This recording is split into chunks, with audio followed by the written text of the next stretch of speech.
If you can describe for us, what's the relationship with you and Dad? Because I can imagine it's just as powerful or even more powerful. Oh, my dad. Do you know what? I've been getting a lot of moments, especially, so my son came to live with us while we were touring, because I was like, son, come over from WA, come stay with us. It's the longest amount of time we've ever lived together, because it's always been, a lot of visits now.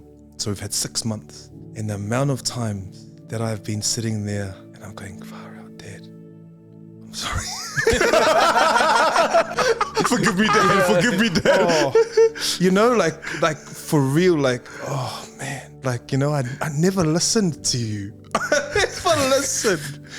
And like kids are kids, right? And my son's, he loves me, he respects me, but there's some stubbornness there. I find myself in a season where I'm like, man, I need to savor these years, because he's not, you know, we don't live forever, but our parents, you know, I don't know if your parents are still around, and sorry if they're not, but in the same way that I'm really reeling back years for my son, I almost feel like I want to reel back years with my dad. Yeah.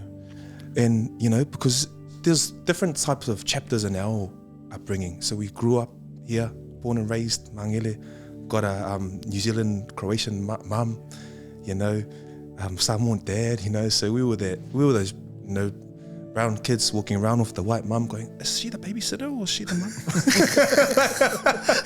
When it was Food Town at the town centre, you know, Three Guys was just down the road. And then I was 14 and my parents divorced. They separated. And that was a huge shock, not only to us, but the community, because in everyone's eyes, our family was really close. So, my family sort of split up. I've got 4 sisters, and they all went and lived with my mum out west, and I lived with my dad. And so my dad was, to this day, he's only loved one woman, you know. He used to tell me that proudly, like, son, I only ever loved your mum, you know.